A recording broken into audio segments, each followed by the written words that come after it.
నిన్నటి రోజున MLA KTR CM అంటే మాజీ సీఎం కుమారుడు కేటీఆర్ కరీంనగర్లో మాట్లాడుతూ త్వరలోనే కేసీఆర్ మళ్ళీ ముఖ్యమంత్రి చేస్తామని చెప్పేసి ఆయన బహిరంగంగానే ఒక స్టేట్మెంట్ రిలీజ్ చేశారు. దానిపైన మీ కామెంట్. విధ్వంసపు రాజకీయాలకు వాళ్ళు పాల్పడుతున్నారు. ధ్వంసపు రాజకీయాలు.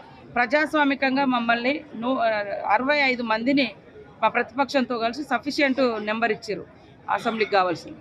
అంటే ఎంతసేపు కూలుస్తాం అంటే అధికారం లేకుంటే వాళ్ళు ఒక్కరోజు కూడా బతకలేకపోతున్నారు అనడానికి ఇది ఒక నిదర్శనం. అంటే ముఖ్యమంత్రి గారు అధికారం ఉంటే తప్ప బయటికి ప్రజలకు అంటే గతంలో ఆయన కేసీఆర్ గారు ముఖ్యమంత్రిగా ఉంటే తప్ప బయటికి రాడు అనేది వాళ్ళు గత 9 సంవత్సరాలుగా గడిలలో ఉండి పరిపాలించారు.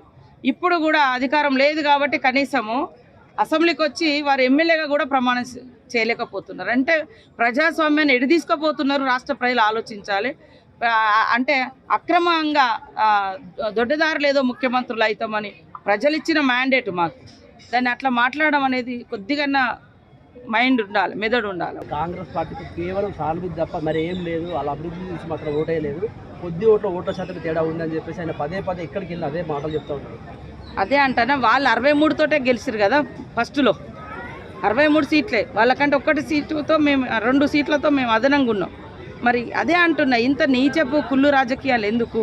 ప్రజలు ఇష్టంతో గెలిపిస్తారు కాబట్టి వాళ్ళు చేసే అటువంటి దుర్మార్గపు ప్రయత్నాలను తిప్పికొట్టే ప్రజలు మా పక్షాన 60 నెంబర్ మాది 65 సఫిషియెంట్ నెంబర్ ఇచ్చారు.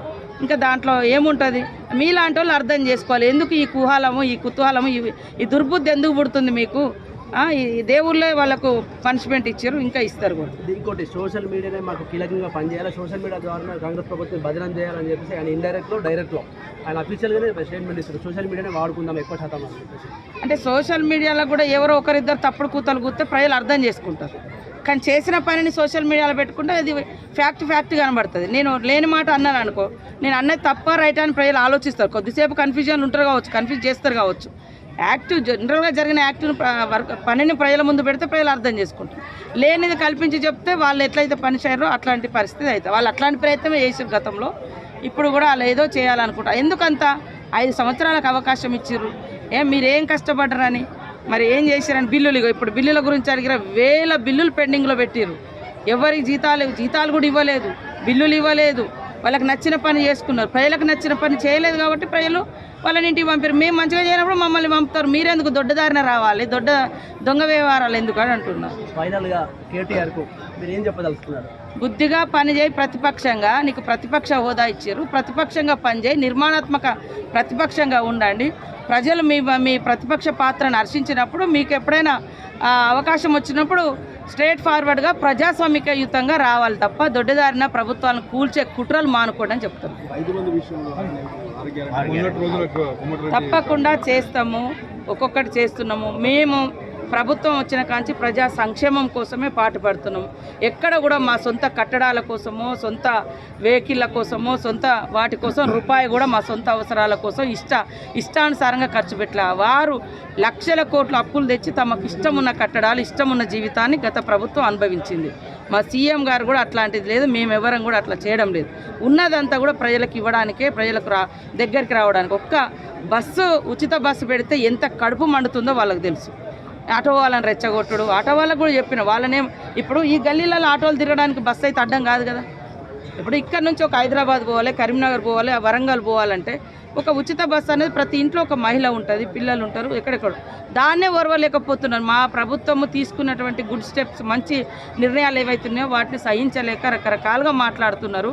కాబట్టి రేపటి ఎంపీ ఎన్నికలలో కూడా వాళ్ళు అక్కడ వచ్చే అవకాశం లేదు. ఎట్లా గవర్నమెంట్ ఇక్కడ కూడా లేదు. కాబట్టి ఏదేదో రకరకాల మాటలు మాట్లాడుతున్నారు. ఒక్కటగా ఫైనల్గా 10 ఏళ్ళు బీఆర్ఎస్ పార్టీ అధికారంలో ఉంది. రాజన్న ఆలయం ఎంతో వివక్షకు గురైంది.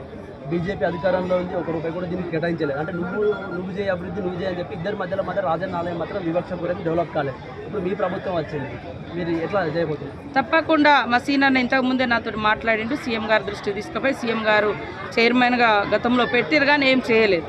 మరి కేసీఆర్ గారు ఈ సొంత జిల్లా అని చెప్పుకుంటారు, ఇక్కడే మా పుట్టుకలు అని చెప్పుకుంటారు, అన్నీ చెప్పుకున్నారు. ఈ సెంటిమెంట్ని వాడుకున్నారు, అన్నీ చేసుకున్నారు. 2 సార్లు అధికారానికి వచ్చారు. 2 సార్లు వచ్చినా ఇంకేదో వాళ్ళు త్యాగాలు చేసిండ్రు, మాకేదో అధికారం పోయిందంటే ఈ రాష్ట్రంలో తెలంగాణ కోసం ప్రతి ఒక్క బిడ్డ పోరాటం చేసిండు. తల్లి సోనియమ్మ తెలంగాణ ఇచ్చి కాంగ్రెస్ పార్టీ అక్కడ ఇక్కడ లాస్ అయింది 10 ఏళ్ళు, మీకు తెలుసు. అయినా కూడా ప్రజల యొక్క ఆకాంక్ష నెరవేర్చాలని నెరవేర్చింది. 10 ఏళ్ళు అధికారంలో ఉన్నారు. ఎక్కడి నుంచో వేరే వేరే దేశాల్లో బతికి 2 ముచ్చట్లు ఇంగ్లీష్ మాటలు నేర్చుకొని వచ్చి అదే మన లాంగ్వేజ్ లాగా కూడా చెప్పుకొని ఏదో గొప్పగా బతుకుతుంది. మరి అంత గొప్పగా చేస్తే ఈ ఊళ్ళకి ఏమొచ్చింది, రైతులకు ఏం ఒరిగింది, ఇక్కడ దేవుడికి ఏమి ఇచ్చిర్రు, ఏం చేయలే. అదే సోషల్ మీడియాను వాళ్ళు చేయని పనులు చేసినట్టుగా అభూతంగా ప్రచారం చేసుకున్నారు. అది ఎవరు నమ్మరు. చేసిన పనినే ప్రజలు నమ్ముతారు. సోషల్ మీడియా వేదికగానే వాడుకోవాలంటే నేను చేసిన పనినే నేను చూపిస్తా, కానీ చేయనట్టుగా వాళ్ళు అభూత కల్పనలు చేశారు కాబట్టి ప్రజలు అర్థం చేసుకున్నారు. 10 ఏళ్లలో పక్కకు పంపించారు. మేము ఖచ్చితంగా అభివృద్ధికి కట్టుబడి ఉన్నాం. దేవాలయాల అభివృద్ధికి, మన ప్రాంత దేవుళ్ళను, మన ప్రాంత దేవుళ్ళ యొక్క విశిష్టతను, గొప్పతనాన్ని భవిష్యత్ తరాలకు కూడా అందించాల్సిన బాధ్యత ఉంది. బీజేపీ అంటే హిందుత్వంతో ముందుకెళ్తుంది. తెలంగాణలోని దక్షిణ కాశీ అంటారు, అతిపెద్ద పుణ్యక్షేత్రం. ఇక్కడ భక్తులు ఎక్కువ వస్తారు, ప్లస్ ఆదాయం ఎక్కువ ఉంటుంది. బీజేపీ ప్రభుత్వం కూడా ఇక్కడ ఏం చేయలేదు. దాని మీద ప్రభుత్వానికి ఏం చెప్పారు?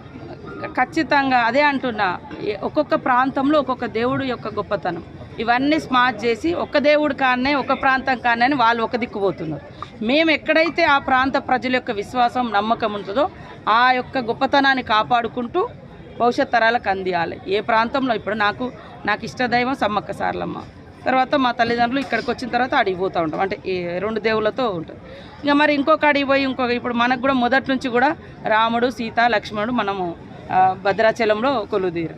అసలు తలంబ్రాలు అనేది వాళ్ళ కళ్యాణం రోజు మనం చేస్తాం. ఎటు పోతున్నారు అనేది మీరు అర్థం చేసుకోండి. నేను ఇక దాని గురించి మాట్లాడలేను.